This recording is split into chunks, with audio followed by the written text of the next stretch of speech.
Ghetto dreams. Ghetto niggas dreams. Ghetto dreams. Ghetto niggas dreams. From the hood. Round 6, the Takeover, and having a lot of fun right now. My man Common's hanging out tonight on the Takeover. Yeah, what up? It's good to be on the Takeover, man. I like that. Yeah, man, we've been doing this for a few years, and you've always showed love and always getting a hold of records first. And as a matter of fact, we have this new record in a sec I'm going to play. The new album, No I.D. did the whole thing, pretty much? Yeah, he produced the whole album. Whole thing. Yeah. That's amazing. And you know, it felt good to be able to reconnect with somebody who I started with. Yeah. And just both of us have grown since then, so it's a good time. Sure, and you know, coming from the last project, you know, the team was like Universal Mind Control and stuff like that. Obviously, you've taken it back to the more of the sample-heavy, No I.D. production-esque stuff. Yeah. What do you think that was for you musically? You know, would you consider like the last album like more of an experimental album for yourself, and now you're just back to what you are I don't say known for necessarily, because I definitely feel like the new music is something even beyond what you've already done. Yeah, well, I think that the last album, Universal Mind Control, was just me exploring as an artist and as a musician, different sounds and doing different things. You know, I always looked at that album as like, man, this is a fun album that I want people to move to. And I never had made music that you all would play at the club, to be honest. So some of that was just in that. But then it's like when you hook up with No I.D. and the type of producer he is, he can do all types of things. But I think the best you'll get out of us is that the essence of hip hop, but with a new sound. Yeah. Were you guys actively in the studio most of this project, or was No I.D. traveling? Or you traveling, shooting a movie or something? How much were you guys in the studio to actually like create this project? It was really like us being in the studio just all the time. We lived in that studio because he had his own place, his own spot for us to record at.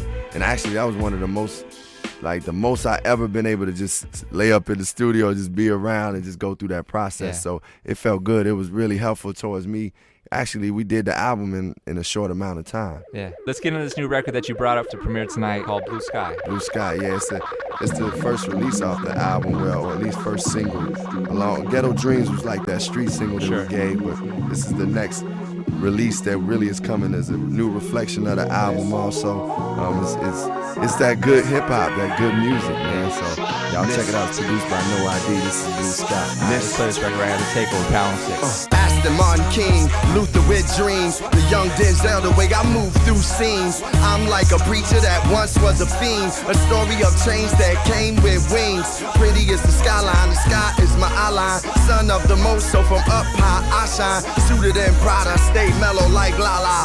Young fresh with dollars, ladies go gaga. DJ Reflex still hanging out with my man Common. New album's entitled Dream of the Belief. And with that said, what's next for you? I mean, obviously this album is the focus for the next few months, and you're touring and stuff to support that.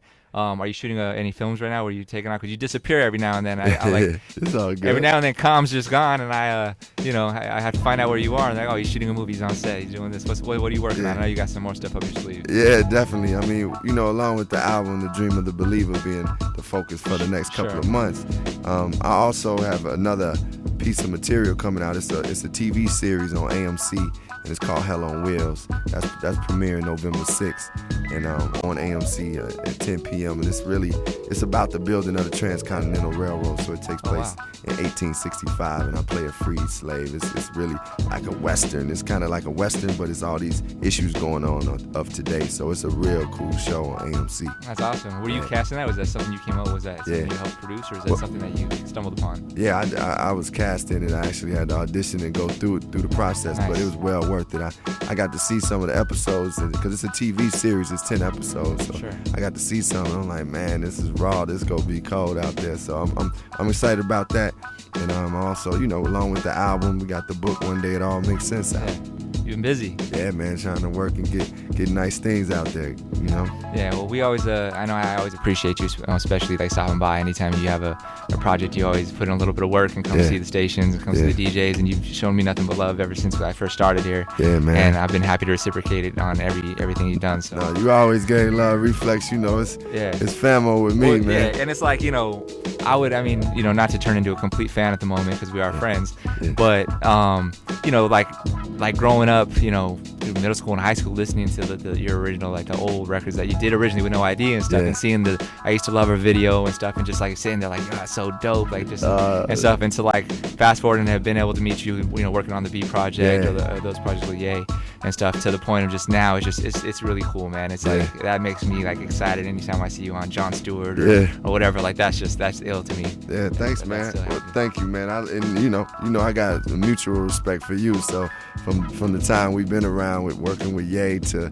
you know, what you've done for us, blessing us with certain samples and records, you know, and then just being around just to give us your ear, man. It's always good to have people with good taste. Yeah, but I tell you what, man, it's a fan first, you know. Like I'm fortunate to have some type of a platform to play music and stuff now, but to be a fan of just music still, I mean, it's awesome. So it's a pleasure. All right, thanks, so man. Congratulations always. Thank you for stopping by. Good to Pick up album November is November 22nd. 22nd. All right, Thank you for stopping by. Yes, sir. All right.